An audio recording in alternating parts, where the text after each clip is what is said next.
Vamos en esta mañana a ver de qué forma tan maravillosa la Biblia nos abre el panorama de la grandeza del Dios de la Biblia. Hace 3000 años, el rey David expresó estos pensamientos acerca del Dios de la Biblia en Primera de Crónicas 29, versículo 11 y 12. Tuya es, oh Jehová, la magnificencia y el poder, la gloria, la victoria y el honor, porque todas las cosas que están en los cielos y en la tierra son tuyas. Tuyo, oh Jehová, es el reino y tú eres excelso sobre todos. Las riquezas y la gloria proceden de ti y tú dominas sobre todo. En tu mano está la fuerza y el poder, y en tu mano el hacer grande y el dar poder a todos. Algunos años después, el rey David en el Salmo 8 expresó esto en el versículo 3 de Dios. Cuando veo los cielos, obra de tus dedos, la luna y las estrellas que tú formaste, digo, ¿qué es el hombre para que tengas de él memoria, y el hijo del hombre para que lo visites? La Biblia nos muestra a través de todos estos grandes hombres, como el rey David, que cuando vieron el universo que nos rodea, y en aquel tiempo no había telescopios, no había observatorios, no había ninguna computadora, ni medios para poder entender como lo entendemos actualmente, llegaron a la conclusión de que ese universo que nos rodea tiene un diseño y tiene un orden. Y ante ese diseño y ese orden tiene que haber forzosamente, de acuerdo a las principales leyes de la lógica, un diseñador. Detrás de una estatua que yo veo tiene que haber un escultor. Detrás del reloj que tengo en este momento en mi mano tiene que haber un relojero que pudo diseñar y cronometrar perfectamente bien esta maquinaria. Si voy caminando en la playa y me encuentro un motor de Volkswagen, ¿qué probabilidades existirían para que concluyera yo las arenas y el movimiento de la erosión y las olas formaron el acumulador, la bomba de gasolina, las bujías, para que este motor en una forma coordinada y perfecta pudiera funcionar? Ni una mente que estuviera totalmente loca concluiría esto. Sin embargo, damas y caballeros, es la conclusión del ateísmo del siglo XX, que el mundo es un accidente, que el universo es un accidente, que venimos de los animales, que no hay ningún propósito ni ninguna razón detrás de tu vida ni detrás de mi vida, que somos exactamente igual que los animales y que las leyes morales que rigen a los animales nos rigen también a nosotros, porque el proceso evolutivo llegará a construir o a desarrollar o evolucionar al hombre perfecto, y nos encontramos en el siglo XXI a punto de una tercera guerra mundial. Nunca en la historia se había encontrado el mundo, gubernamentalmente hablando, económicamente, filosóficamente, tan confundido como en el siglo XXI nos encontramos en el 2016. Nunca había habido tanta confusión religiosa, tantos sistemas de gobierno, tantas personas trayendo nuevos sistemas, regresando a los antiguos sistemas que fracasaron durante tantos años y que tantas muertes causaron, para volver a seguir implantando, y tantos dictadores que creen y tienen el derecho de cerrar a su gente, de poner cárceles en las naciones y de impedir la libertad, que es la característica más grande que el ser humano nos ha dado.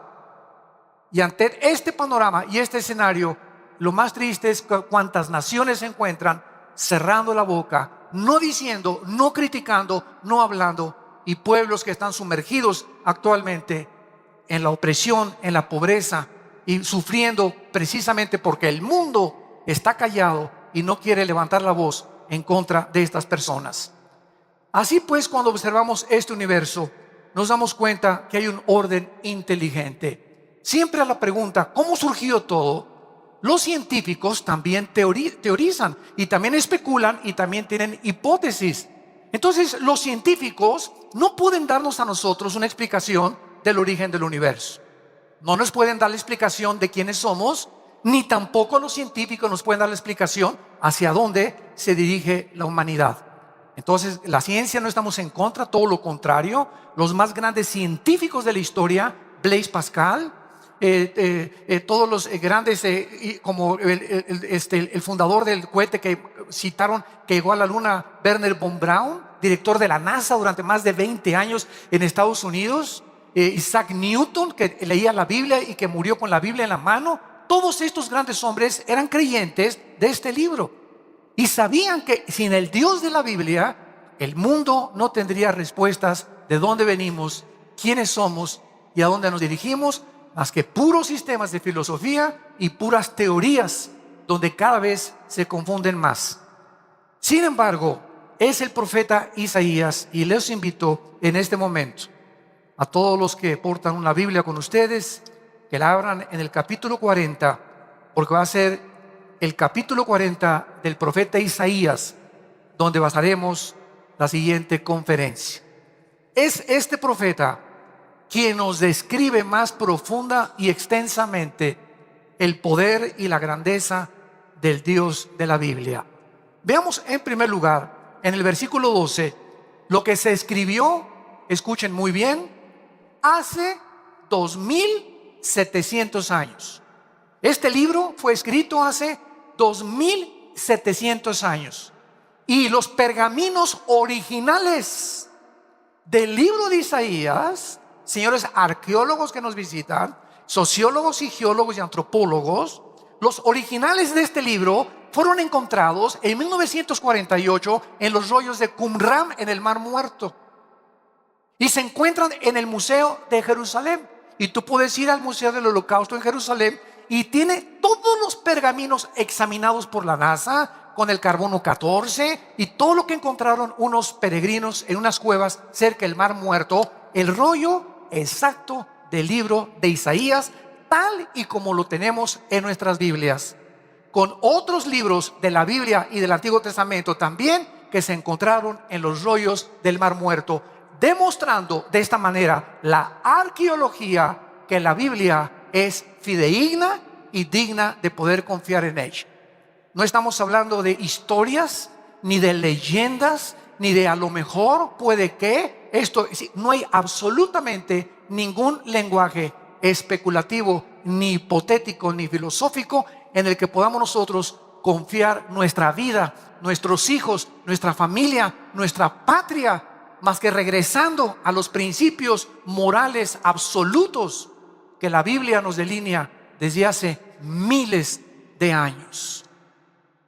En el versículo 12 del capítulo 40 dice el profeta estas palabras: ¿quién midió las aguas con el hueco de su mano y en los cielos con su palmo?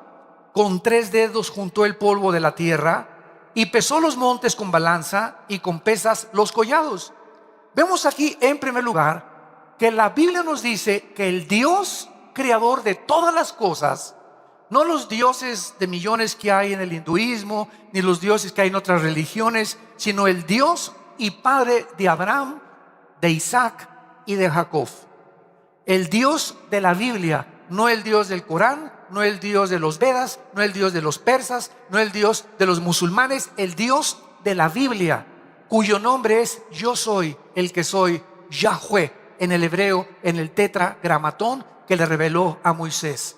Es este Dios que, si Él existe, tenía que revelarse a nosotros. No nos podía dejar a la deriva en la vida en que vivimos, en caminos de, a lo mejor, no sé, ¿quién tendrá la razón? ¿Cuáles de tantas cientos de religiones tienen la razón? Cuando venimos a la Biblia encontramos que el cristianismo no es una religión más. Jesús no bajó hace 2000 años a traernos otra más de las religiones, dogmas, ritos y ceremonias de la boca para afuera. Nos vino a traer el conocimiento y la revelación de quién es Dios. Y Jesús lo dijo una y otra vez: el que me ha visto a mí, ha visto al Padre que me envió. Porque yo salí del Padre y regresaré al Padre, y es necesario que el Hijo del Hombre sea entregado en manos de pecadores y que a los 3 días lo crucifiquen, mas resucitará al tercer día, tal como sucedió en la misma historia. Vemos aquí en este versículo las ilustraciones que el Espíritu de Dios nos hace para demostrar la grandeza de Dios. Número 1, veamos nosotros que los océanos tienen una medida y tienen una profundidad, y los océanos, como los cielos, el sol, las estrellas y la luna, fueron calculados matemáticamente, fueron como pesados en una balanza, como si un arquitecto inmensurable, ¿verdad?, y con poder ilimitado haya hecho todo esto en un universo perfectamente bien afinado, que gracias a las leyes de la gravitación, gracias a las leyes del electromagnetismo, gracias a las leyes nucleares, existe la ciencia. Sin estas leyes del universo, para que sea ley tiene que ser constante, no existirían los científicos. Entonces los científicos observan las leyes del universo y de ahí sacan sus deducciones para establecer teoremas o teorías o algunas cosas que se comprueban científicamente. Vemos, por ejemplo, en el libro de Jeremías, el profeta Jeremías en el capítulo 10, lo que dijo acerca del universo. Esto fue escrito hace 2750 años. Dice Jeremías capítulo 31, versículo 35. Así ha dicho Jehová, que da el sol para luz del día, las leyes de la luna, escuchen, las leyes de la luna y de las estrellas para luz de la noche, que parte el mar y braman sus ondas, Jehová de los ejércitos es su nombre. Si faltaren estas leyes en mí, dice Jehová, también la descendencia de Israel faltará para no ser nación delante de mí eternamente. Así ha dicho Jehová, si los cielos arriba se pueden medir y explorar abajo los fundamentos de la tierra, también yo desecharé la descendencia de Israel por todo lo que hicieron, dice Jehová. Usando Dios a la nación de Israel, que no podría jamás ser destruida, asimiló y pudo comparar las leyes que rigen el universo. Y dice la Biblia que así como las leyes no pueden de la gravitación funcionan continuamente. La ley de la gravedad funciona a las 24 horas. Las leyes y las fuerzas electromagnéticas y nucleares funcionan a las 24 horas. Y dice Dios que si dejaran de funcionar estas leyes, desaparecería la nación de Israel. Que después es otro tema que podemos abordar. Y veamos en último lugar en este primer pensamiento en el libro de Job. Capítulo 38. Que hace 4500 años, damas y caballeros. El libro de Job tiene la misma antigüedad que el libro del Génesis.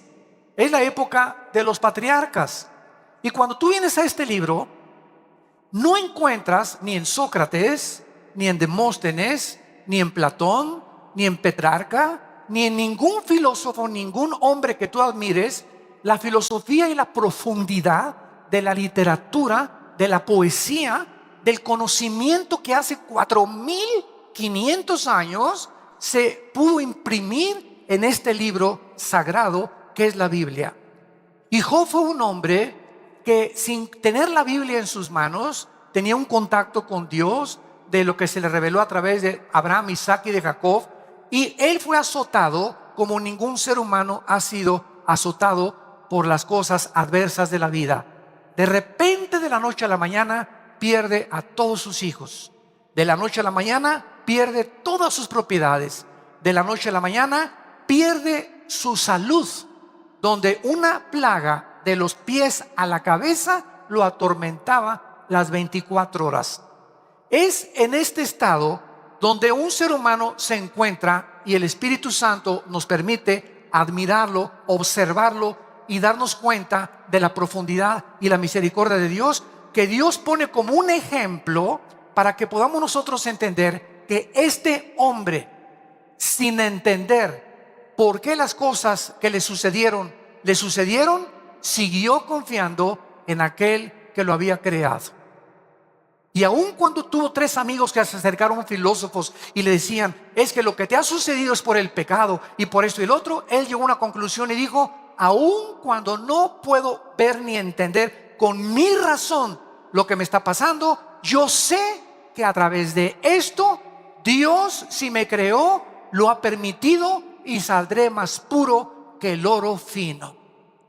Y al final de este libro, él comienza a tratar de expresar lo que él pudo aprender. Por ejemplo, en el capítulo 38 del libro de Job, versículo 31 al 33, escuchen lo que hace 4500 años se menciona de las estrellas y del universo, que hasta el año 1630, 1625, Galileo Galilei comenzó a descubrir cuando comenzó a hacer experimentos con el telescopio.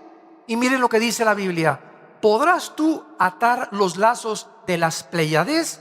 ¿Qué son las Pléyades? Es o se conocen como la congregación de los gobernantes, y son 7 estrellas que son muy calientes y de color azul. Dios pregunta: ¿podrás tú estas constelaciones unificarlas para que no se estrellen las unas con las otras? ¿O desatarás las ligaduras del Orión? ¿Qué es el Orión? Es la estrella más grande de todas las constelaciones. ¿Sacarás tú a tiempo las constelaciones de los cielos o guiarás a la Osa Mayor? ¿Qué es la Osa Mayor? Es la estrella más brillante que emite 215 veces más luz que el sol. ¿Podrás tú, dice Dios, conocer y guiar a la Osa Mayor? Este conocimiento es absolutamente increíble, de hace 4500 años aproximadamente. Pero veamos a continuación también que no solamente Job se queda ahí, sino que Job comienza a hablar más claramente más adelante en el versículo 40, y dice así: respondió Jehová a Job y le dijo, capítulo 40, versículo 2: ¿es sabiduría contender con el Omnipotente? En otras palabras, sigamos esta línea de lógica elemental, estudiantes que nos escuchan en este momento y amable público que ha asistido aquí y que nos oyen a través de los medios sociales. Vamos a seguir una línea de lógica elemental. Suponiendo que existe Dios, tiene que ser inmensamente, pero infinitamente más inteligente que nosotros, ¿sí o no? Claro que sí. Tiene que ser superior en cuanto a todo lo que podamos nosotros comprender con la mente de caracol que tenemos los seres humanos. Muy bien, si este Dios existe y sus pensamientos no son nuestros pensamientos, Él no podría pensar como pensamos nosotros, así como un niño no puede pensar como piensa un adulto, ni yo pensar como piensa un niño de 5 años. Tenemos el mismo cerebro, pero diferente desarrollo y comprensión de la vida. Entonces, si este Dios existe y sus pensamientos son más altos que los nuestros, y la forma de actuar de Dios es infinitamente más grande que la de nosotros, es lógico que nunca la mente humana podría, a través de la investigación científica o intelectual o los doctorados que llegues a obtener, jamás podrías ni tú ni yo conocer a Dios. Superaría completamente nuestro intelecto. Entonces Dios, de acuerdo a la Biblia, tuvo Él que bajar y pisar este mundo. Y no bajó como un rey, no bajó como un potentado, bajó como un humilde siervo hecho igual a ti y a mí.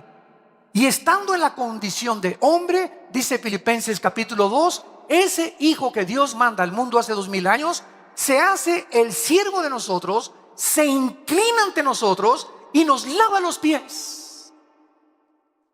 Y permite, con el poder que hizo el universo, que le claven las manos, pudiendo él desclavarse y pudiendo él haber impedido que asesinaran y que torturaran a su hijo, y lo deja clavado en esa cruz simplemente para que supiéramos que nos ama.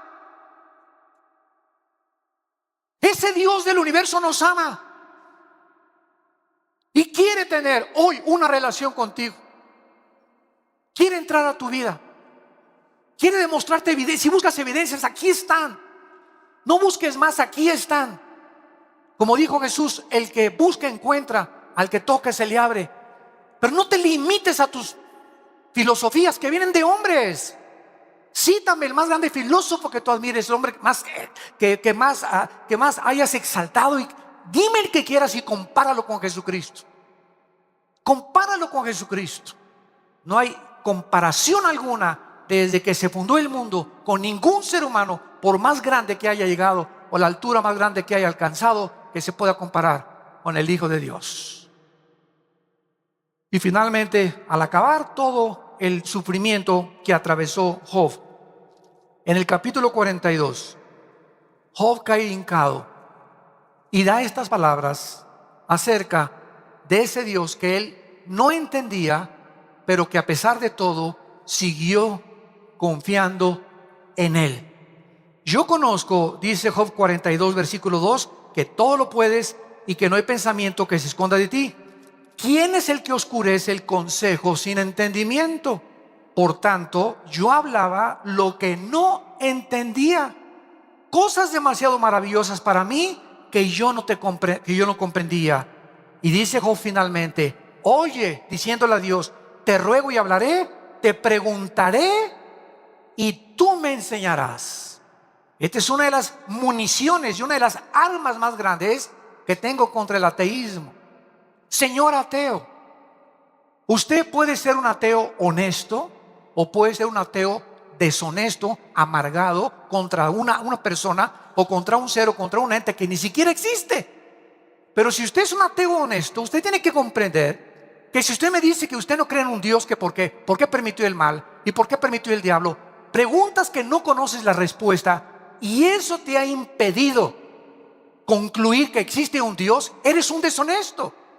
¿Por qué? Porque esas preguntas van mucho más de nuestra capacidad. Entonces, si tú tratas de competir y tratar de pedirle cuentas a ese ente, a ese ser, a esa fuerza, como tú le quieras llamar, y ponerte al brinco contra él y exigirle que él, ¿por qué hizo esas cosas? Eso es lo que se llama en la Biblia la soberbia intelectual. La soberbia intelectual. El hombre queriendo alcanzar los pensamientos de Dios. Dime por qué esto y por qué te llevaste a mi hijo y por qué estos terremotos, cuando ni siquiera nos podemos imaginar que muchas de las cosas de Dios tienen un fin que no nos imaginamos. Y es como el niño exactamente que dice: mi papá no me quiere porque me pega. Concluye el niño equivocadamente, sin entender que la disciplina forma parte del mismo amor. Dice la Biblia que el que le niega la disciplina a su hijo aborrece. Entonces, así como a mi hijo lo agarro y lo beso, también le hago pao, pao, pao. Porque esa disciplina es necesaria para sacar su independencia y su fuerza de voluntad y entender que desde niño tiene que someterse, no a lo que dice su corazón, sino que vivimos un mundo donde tenemos que someternos a alguien. Y así tenemos en la escuela a los maestros, a nuestros padres, a nuestro jefe de trabajo y finalmente a Dios. Entonces tenemos que someternos a alguien, no somos independientes. La libertad no es libertinaje. Libertinaje es hacer lo que te dé la gana. Libertad es hacer lo que debes hacer. Ese es el principio básico de la ética. ¿Qué es la ética? Lo que se debe de hacer, lo que debes hacer y que sabes en tu conciencia que es correcto. Vemos en segundo lugar, en Isaías, en nuestro pasaje, versículo 13 y 14, que continúa el profeta diciendo en número 2, ¿quién enseñó a Jehová? ¿Quién le puede aconsejar a Dios y decirle, por ejemplo, mira Dios, si yo fuera tú, hubiera mandado el mundo lleno de palomitas, todo hubiera sido Disneylandia el mundo, no hubiera yo permitido el mal, no hubiera permitido que un querubín que llamabas Lucifer le hayas permitido iniciar una rebelión y llevarse la tercera parte de los ángeles con él y sumir al universo en un hoyo en el que tuviste que enviar a tu hijo para rescatar el universo y enseñarnos a través de haber permitido que el mal exista, conocer la misericordia. Si el mal existe, conocemos el bien. Si el mal existe, conocemos la lealtad. Si el mal no hubiera existido, nunca hubiéramos sabido qué es la lealtad, qué es la misericordia y qué es el bien. Entonces Dios toma un riesgo, hablando en esta teodicea teológica, Dios toma un riesgo y permite que entre algo opuesto a su voluntad al universo para mostrar más adelante las abundantes riquezas de su amor y de su gracia en Cristo Jesús. ¿Cómo hubiéramos sabido que nos amaba si no hubiera colgado a su hijo en la cruz? Cualquier otro sacrificio no se compara con lo que hizo Dios en una cruz.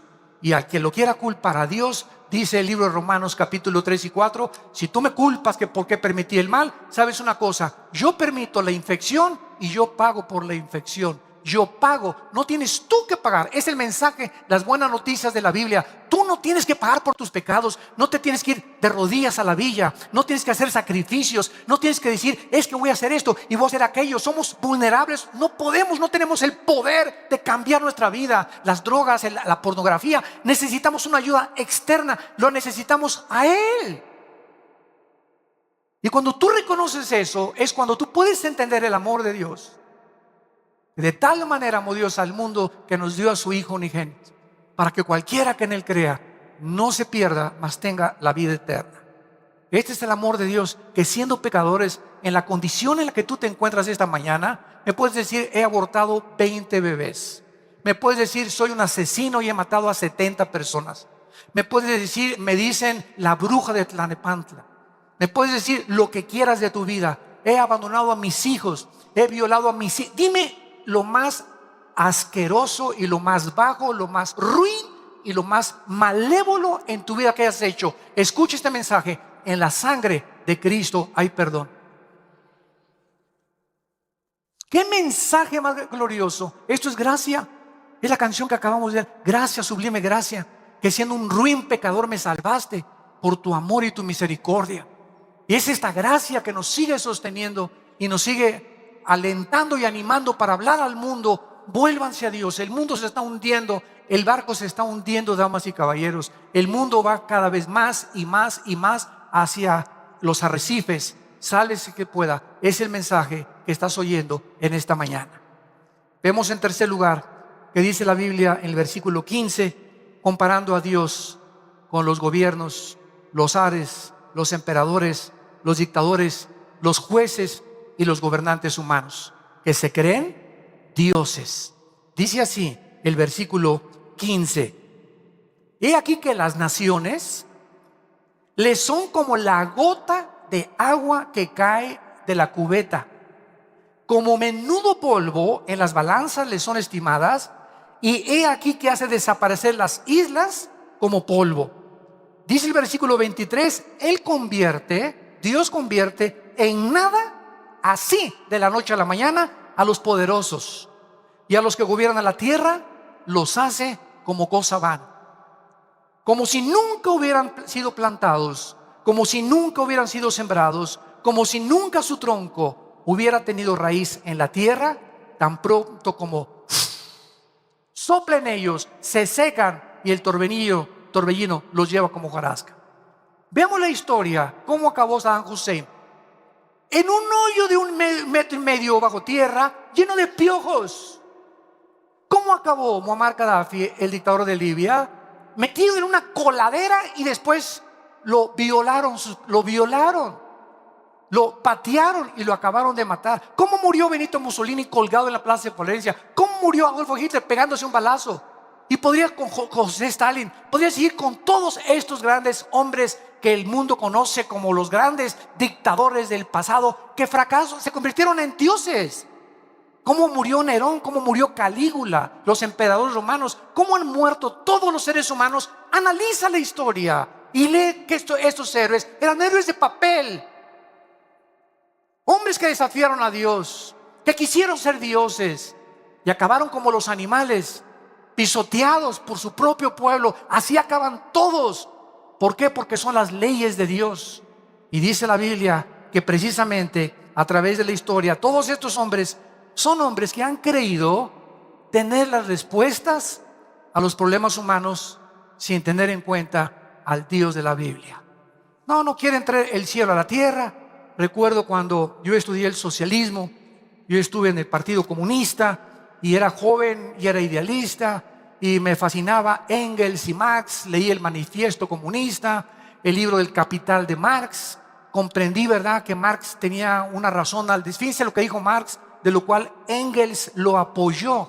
Marx llegó a concluir que el enemigo más grande del socialismo, el socialismo es otra versión del comunismo, es la misma gata pero revolcada, como decimos en México.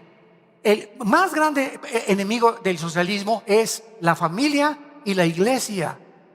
¿Por qué? Porque la familia y la iglesia se nos enseña a través de los principios éticos judeocristianos de la Biblia que la familia es a donde yo debo de tener mi más grande lealtad, y a la iglesia de Jesucristo.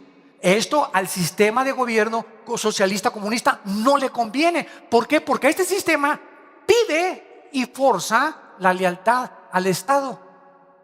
Entonces, si tú eres más fiel a tu familia, ya no le eres más fiel al Estado, le eres más fiel a tu familia que al Estado. Y ellos quieren completamente, ¿verdad?, absorber la lealtad total y el Estado convertirse en Dios. Cuando profundizas en estas filosofías, descubres qué es lo que está pasando en el mundo. ¿Por qué estos sistemas han fracasado? Porque han querido que el Estado gobierne la primaria, gobierne la secundaria, gobierne los colegios, gobierne nuestra manera de pensar. Impongan ellos las leyes morales, no son dioses. Y esta es la razón por la cual el mundo se encuentra como se encuentra. Y no son ante Dios nada. En cualquier momento Dios sopla como el viento y se los lleva como la hojarasca. Y en penúltimo lugar, vemos en el versículo 28 en adelante de nuestro pasaje, que dice la Biblia: ¿no has sabido, no has oído que el Dios eterno es Jehová, el cual creó los confines de la tierra? No desfallece, ni se fatiga con cansancio, y su entendimiento no hay quien lo alcance. Él da esfuerzo al cansado, multiplica las fuerzas al que no tiene ningunas. Los muchachos se fatigan y se cansan, los jóvenes flaquean y caen, pero los que esperan a Jehová tendrán nuevas fuerzas, levantarán alas como las águilas, correrán y no se cansarán, caminarán y no se fatigarán. Dios finalmente, de acuerdo a este profeta, es la fuente de energía que sostiene el universo. Es la fuerza que hace que la Tierra, en su movimiento de rotación en 24 horas sobre su eje, con una inclinación de 23 grados y medio sobre su eje, dé la vuelta alrededor de la tierra, del Sol, y que la Tierra se mantenga girando sin que nadie le haya hecho así a la Tierra. Él mantiene ese movimiento constante de la Tierra, de las galaxias, para que no choquen unas con otras. Todo el orden del macrocosmos y el orden del microcosmos atómico, en los electrones, en los átomos, Él es el que sostiene todo. Él es el que ahorita hace y permite que tu corazón y mi corazón sigan latiendo. Ahorita tu corazón sigue latiendo simplemente porque Dios quería traerte aquí antes de llamarte a casa, si es que te vas a casa.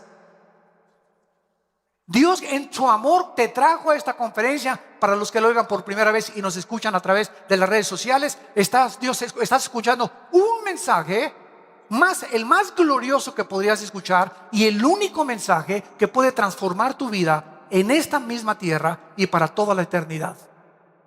Y si tú sales por esa puerta como tú entraste, lleno de dudas y confundido porque andas buscando y por eso veniste. Otros, digo, desgraciadamente siempre hay burlones, ¿verdad? Pero si tú fuiste una persona sincera, vamos a oír, como le decían los apóstoles, vamos a oír esos parlachines, a ver qué nuevas tienen. Y muchos, al oír las nuevas de Jesucristo, de la resurrección de entre los muertos, se convertían y comenzaron a unirse a las filas del cristianismo. Si tú eres una de esas personas en esta mañana, ábrele tu corazón. Ya haz a un lado tu soberbia intelectual y quieres evidencias, como dijo Carlos Sagan, el astrónomo ateo que murió, diciendo: hubiera Dios dejado más evidencias para poder comprender que Él existe. Y cuando en el año 2000 el doctor Russell llega a la Casa Blanca y el doctor Collins, director del proyecto del genoma humano, le dice al presidente Clinton, cuando descubrieron el genoma humano en 1954 por el doctor James Crick, le dice: hemos encontrado el libro de la vida en el ADN, en la información genética que cada célula de los billones que tenemos en el cuerpo nos habla que tenemos un software, un código inteligente, donde en cada célula de tu cuerpo, escúchame esto, cabrían 25 enciclopedias británicas de conocimiento. Y si desenrolláramos todo el ADN que tenemos en nuestro cuerpo, le daría 2 vueltas de aquí a la luna. Ahí lo tienes en tu cuerpo, impresionante. Se hizo por accidente. Por favor, ¿quién puede llegar a esa conclusión tan irracional y tan aberrante al ver las maravillas de lo que Dios ha creado? Dios es la fuente del universo. Él no se cansa, y Cristo viaja al mundo porque nacimos descargados. Desde Adán a nuestros días es la historia de la Biblia, damas y caballeros. Desde Adán a nuestros días la historia ha tratado de buscar. Sigmund Freud quiso atribuirle el medio ambiente, el problema humano. William Shakespeare, el defecto trágico. Carlos Marx, la lucha de clases entre el proletariado y la burguesía. Y así encontramos siempre filósofos de la historia buscando el mal que acontece dentro del ser humano y que nos estamos autodestruyendo, y que sabemos que fumar es malo y sigo fumando, sabemos que el alcohol es malo y sigo bebiendo, sabemos que el adulterio va a destruir mi familia y va a destruir mi vida y mi carrera, y seguimos haciendo esas cosas porque el diagnóstico de la Biblia es correcto. Somos autodestructivos. Necesitamos una energía superior a nosotros que nos vuelva a reconectar con la fuente de energía. Cuando recibes a Cristo, ¿qué sucede? Lo que has hecho es simplemente volverte a conectar a la fuente de energía. Y la persona que recibe a Cristo se conecta a Dios, y entonces comienza a fluir de Dios hacia tu vida luz, que comienza a sacar los programas de lo envirulado que estábamos todos. Y todos estos programas comienzan a salir de nuestra mente, y Dios comienza a poner nuevos softwares, nueva información que proviene de las Sagradas Escrituras. Y es este nuevo software, al sacar los virus que traíamos, que comienza a transformar nuestra vida y a poder ver la vida diferente a como la veíamos antes. Veo a mi esposa como está gordita y panzoncita, pero para mí es la reina de Saba. Veo a mi esposo que parece cocodrilo también con la panza que tiene, y calvo y orejón, y lo veo como mi príncipe azul. Veo a mis hijos que tal vez no están en Cristo y andan por acá, y la hija ya se embarazó y el hijo se fue o en las drogas, pero cuando vengo a Cristo la información que recibo es: mi generación será bendita, seguiré orando por mis hijos y mis hijos conocerán a Dios. Porque es la promesa de Dios: no te dejaré ni te abandonaré jamás. Por cuanto has creído en mí, yo también te pondré tus pies sobre una piedra y mandaré a los ángeles a que te guarden en todos tus caminos.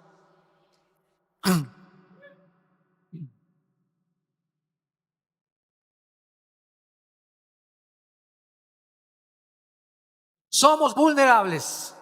Todos nosotros, reconozcámoslo, somos criaturas frágiles, tontos, que creemos que tenemos toda la verdad y que hemos llegado aquí. Y no, todos los sistemas gubernamentales tratan de traer el cielo a la tierra. No, ahora sí, la dictadura, no la monarquía, no el capitalismo, no la democracia, el nazismo, el fascismo. Es la misma gata pero revolcada. Siempre llevando al Estado tratar de tener el control absoluto de los ciudadanos, lo que es contrario completamente a lo que Marx y Engels establecieron en su libro El Capital y el Manifiesto Comunista. Por eso ellos sabían que la familia y la iglesia eran los más grandes enemigos del comunismo social. Nosotros somos criaturas frágiles, débiles, incapaces de sostenernos ante las adversidades de la vida. Año 2008, siglo XXI, cae la bolsa de valores en Nueva York, 777 puntos. Más de 62 billonarios se mataron. ¿Cuántas personas? Se fue mi vieja, se fue mi esposa, se fue aquella. Échale la del tequila cuervo, como he dicho, te has olvidado las penas. Y si, viva Zapata y las mujeres son todo. Y te subes al ruedo de la fortuna con tu botella de tequila, y la rueda de fortuna tiene que volver a bajar. Tienes que volver a despertar y estar en tus 5 sentidos. ¿Y qué vas a hacer? ¿Estar borracho a las 24 horas? Buscas un escape en las drogas. ¿Por qué? Porque es un escape a la realidad. ¿Por qué los jóvenes están drogándose? Porque es tan cruda la realidad y tan hipócrita la actitud que están viendo de las religiones, de sus propias familias y de sus propios padres. ¿Qué es las drogas y qué es el alcohol? Son válvulas de escape a la realidad. Entonces se escapan de la realidad y se sumergen en un mundo que no existe, que es el mundo alucinógeno y de las drogas y lo que tú quieras, o el mundo de la borrachera, sin saber que tenemos otra vez que amanecer y enfrentar el mundo en nuestros 5 sentidos. ¿Por qué se suicida la gente? Porque no pueden soportar vivir la realidad, ni creen que hay una puerta que pueda darles una salida a los problemas morales o económicos que están atravesando, o físicos también. Y cuando vienes a Jesucristo, Él es la fuente de energía. De una forma milagrosa nos sostiene. el justo puede caer y estamos atribulados en todo, pero nunca angustiados, en problemas, pero nunca desesperados, perseguidos, pero no desamparados, derribados, pero nunca destruidos, porque Él es el que sostiene nuestras manos y el que comenzó la buena obra en nosotros promete terminarla hasta el día que Él regrese para llevarnos a casa con Él.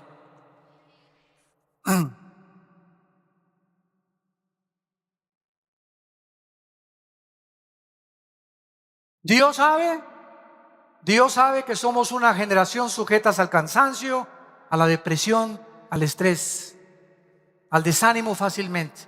Pero aquí está el Dios de la Biblia invitándote a que vengas a experimentar su poder para sostenerte y para mantenerte en el camino de la vida. ¿Sabían ustedes que en el año 2014 y 2015 la venta de pastillas antidepresivas, llámale Equanil, Valium, Prozac, Rivastrol o como se llame, superó los 350 millones de recetas? Que la enfermedad del siglo XXI ya no es el cáncer, es el estrés.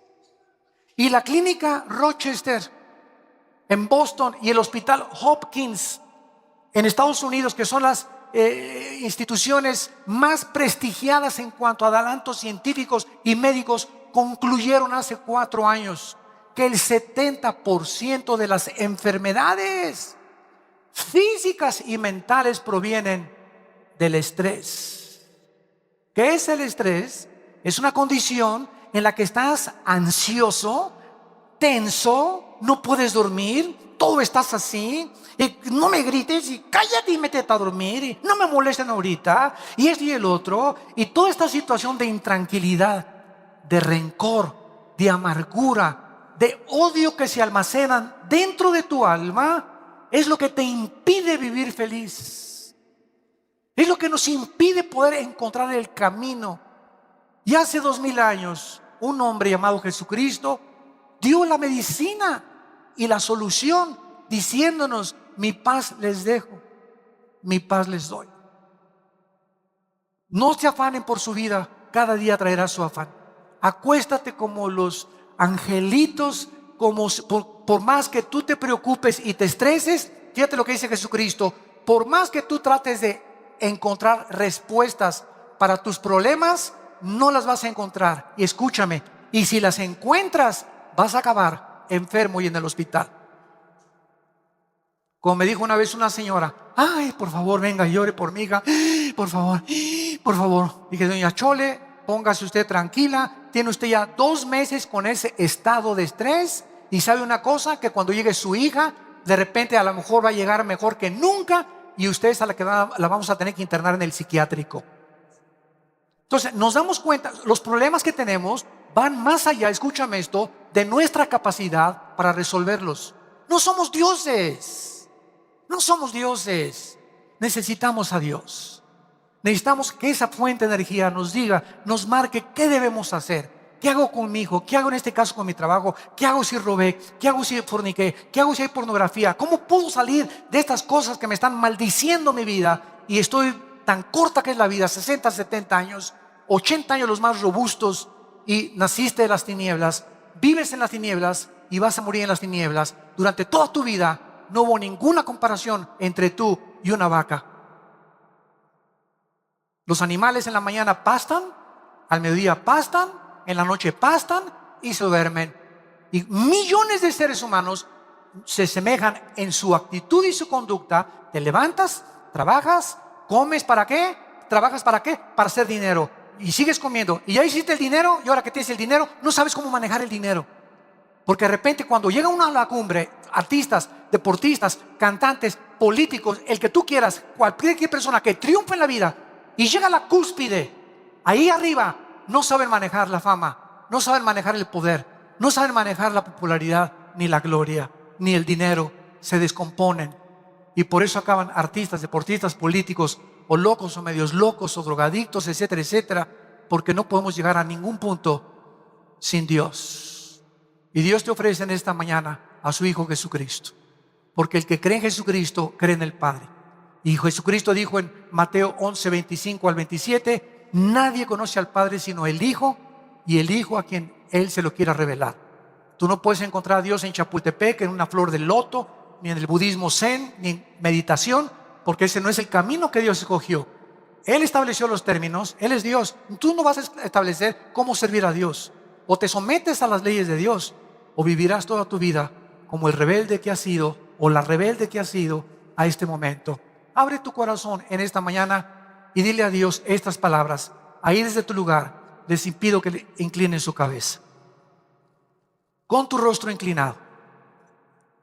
En esta mañana, que no es una coincidencia, que hayas oído este mensaje glorioso de la Biblia, de la grandeza de Dios, de la profundidad y de la altura y de la anchura del amor de Dios y de su grande misericordia que nos dio a su Hijo Jesucristo para que cualquiera que crea en Él no se pierda, mas tenga la vida eterna.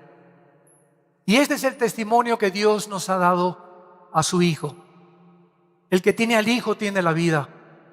El que no tiene al Hijo, aunque tenga una religión, no tiene la vida, porque la vida no se encuentra en un sistema de leyes, de ritos, de ceremonias o en religiones. La vida se encuentra en la persona del Hijo de Dios que se llama Jesucristo. Él es el que te habla en esta mañana y toca las puertas de tu corazón. Y si tú le abres la puerta en esta mañana a Jesús, Él entrará a tu vida, llenará tu vida y terminará tu vida tal como lo prometió, con esa paz que sobrepasa el entendimiento. Guardará tus pensamientos y tu corazón en Cristo Jesús. Y el Dios de esperanza te llenará de todo gozo y de paz en el creer, para que abundes siempre en esperanza por el poder del Espíritu Santo. Dile a Jesús: Señor Jesús, perdona mis pecados. Creo que en esa cruz, mediante el derramamiento de tu sangre, tú tienes el poder de lavarme, limpiarme y cambiarme en una nueva persona. Creo que a los 3 días te levantaste de los muertos y que porque en este momento estás vivo, te pido en este instante que entres a mi vida. Te recibo como mi Señor y mi Salvador. Guíame, Señor, por el camino de la vida, de la justicia, del amor y de la santidad. Y el poder que en este momento recibo de ti, de poder ser llamado tu hijo y tu hija, me dará la seguridad y la fortaleza de que nunca me dejarás ni me desampararás, porque te lo pido y te doy las gracias en mi Señor y Salvador, desde este momento, el Señor Jesucristo. Amén.